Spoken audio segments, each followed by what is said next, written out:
I hope to encourage people. One of the things that's been painful about what I've been doing with my wife as we've traveled around the world for the last number of years is to see how desperate people are for an encouraging word. There is nothing that people like more and need more than to be listened to. If you could envision a path forward out of your misery, let's say, to somewhere better, what would that look like? And it's not a question people ask themselves with enough depth. And then, having developed that vision, what are the strategies that might be put in place to make that more likely? And again, not in a manipulative way, but if you had to conduct yourself in the proper manner to bring about this desirable end, or at least to move towards it, how would you organize your behavior? Now, the problem with that is it leaves you without a goal, and it also leaves empty space, which you immediately have to fill. And so often people feel disquiet because now they don't know what to do, and they miss that rush because they're no longer pursuing something.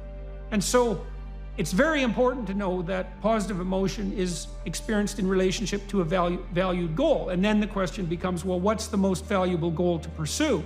What people don't understand about that in some sense is that the purpose of your life is not going to be happiness.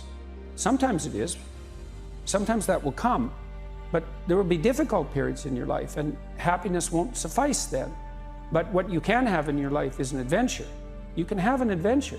There's no doubt about that. And there's a couple of reasons for that. One is, you don't know what's going to happen if you say what you think. Now, I don't mean incautiously, and I don't mean provocatively or any more than necessary. You don't know what's going to happen. So that's very adventurous.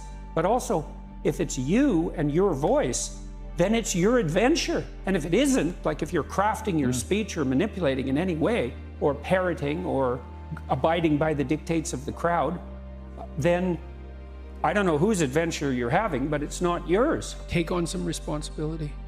Do something for other people. You're doing something for yourself while you're doing that, even if you don't know it for sure, because you're a community across time. Find a job, do your best with the customers. Don't be above your job. You're going to get an entry-level job when you're a kid. Well, what else would you want? You want to be the boss? What do you know? You don't know anything. You could be the boss of your job. You know, if you're working in a grocery store, or you're working in a convenience store, assuming you're not working for terrified tyrants, you can be nice to the customers. You can develop your social skills. You can learn how to handle a boss-employee relationship. And if you go and show yourself as competent, there'll be a trial period, but if you go show yourself as competent, all sorts of doors you didn't even know were there will start opening like mad. People have been after me for a long time because I've been speaking to disaffected young men. Now, what a terrible thing to do that is. Thought the marginalized were supposed to have a voice. It's making you emotional, talk about it. Well, God, you know, it's very difficult to understand how demoralized people are. And certainly many young men are in that category. And you get these casual insults, these incels. What does it mean? It's like, well, these men, they don't know how to make themselves attractive to women who are very picky, and good for them. Women, like, be picky. That's your gift, man. Demand high standards from your men. Fair enough. But all these men who are alienated, it's like they're lonesome and they don't know what to do, and everyone piles abuse on them. There are no shortage of women out there who've never had a positive relationship with anyone masculine. And so they're completely unable to discriminate between narcissistic power and compulsion and confident competence. And so because they can't distinguish that and they're afraid, they put all of that in the same category, which is something like the predator category. And that's not good for them because, well, as you said, all men aren't predators all the time. And they need to establish a relationship with a man. We all have a tendency to drift in our weakest place, let's say. And so some people become alcoholic and some people will become narcissistic and so on. We all have our temptations. And one of the ways we buttress ourselves against that is by having other people say, no, you're not funny. There, you're boring. There, you need to be reined in. And if you deprive yourself of that, that's what happens to hyper-celebrities and dictators. They deprive themselves of that social regulation because they forbid it. And then they're in hell. And sometimes they drag everyone along with them. Genuine ethical virtue, it's the only source of resilience and strength that you have.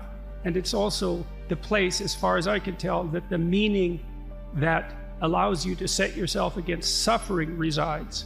You know, people talk about life and its meaning, and they say, well, life is meaningless, but people never mean that, because if you're in pain or you're terrified, you're overwhelmed with meaning. It's just not the kind of meaning you want. And it's not a reality you can talk yourself out of easily. And that's particularly true of pain, but it can also be true of anxiety. And so the question is there a reliable source of meaning that you can set against that? That's the fundamental question of life, is how do we adapt ourselves to the infinite complexity that surrounds us? What must we become? Well, you don't merely think that through. I mean, you don't, I don't, human beings in general don't. We puzzle it out, and we use all sorts of information to do that. And some of these more primordial experiences that are outside the domain of strict rationality nonetheless point us in an ethical direction. And the ethic would be, you should and could be more than you are. Well, then the question is, how do you bring that to earth? How does that look when you try to embody it day to day? Well, I would say these are obviously not my ideas. They're very old ideas. Well, maybe you ally yourself with truth to the degree that you can. Maybe you pursue beauty. Maybe you pursue the love that attaches you appropriately to other people. And you do that because, well, I think you do it because life is very, very difficult. Life is brutally difficult and sometimes unbearably brutally difficult. And you can see the progressives playing with that notion. It's warped into this sense of victimization, but it does reflect some understanding of the underlying tragic reality of life. And so it's good to get that right out on the table to begin with. Say, well, you're miserable, you have your reasons, and they might be deep reasons. But if you let the misery demoralize you and make you bitter and cynical and cowardly and make you withdraw, then first of all, that's a failure in the highest sense on your part, and all it's going to do is make everything worse. And then you might think, well, what do you have to respond to that? How do you respond to that catastrophe and challenge? And the answer is, and this is what Rocky is telling his son in no uncertain terms, is like, terrible as things are, there's a lot more to you than you can possibly imagine. And that if you face those things forthrightly and with some faith and courage, then you can have the adventure of your life and prevail even over catastrophe. Like, I think people should plan and they should develop a vision. You have to develop the vision and then be somewhat detached from it because it needs to be updated, right, and modified. You have to note when you're being called to be more than you are, and you have to attend to that very carefully because life is extraordinarily difficult, and to manage it in a manner that makes it acceptable, or perhaps more than acceptable, you have to be everything you could be. And so you establish a goal, then movement towards that goal, or evidence that you could move towards that goal, makes you happy, produces positive emotion, whereas evidence that the goal is invalid or that you're blocked in some way produces negative emotion. Oh, I think the best practice is to try to not lie, try to stop lying. Listen to your words, feel them. Are they the right words? Do you believe this? Do you believe what you're saying? Is it true as far as you're concerned? And then you might find that you have something true to say, but you're afraid to. Okay, then there's a place for integration of the shadow, because hopefully you can be monstrous enough to say what you believe to be true. And so that means there's a combativeness in some sense in that. And so if you can't do that, so maybe you don't say what's true because you want to be a persona, you want to be nice, you want to appeal to people, you want to be popular, whatever it is you're pursuing, you're going to do it in a manipulative way, and you subjugate your truth to that. That's not helpful. The people who need assertiveness training are often people who are too agreeable, compassionate, polite by temperament. Now, the problem with that is that they let people walk all over them because they don't stand up enough for themselves. And the consequence of that is they get resentful, and then they get bitter, and then they get conniving, and then they'll mob. They'll do anything for everyone else, but they push themselves beyond their limits, and then they won't even recognize the limits because they feel, well, if I'm not doing everything for you, then I'm not a good person. It's like, no, a good person does a little for you.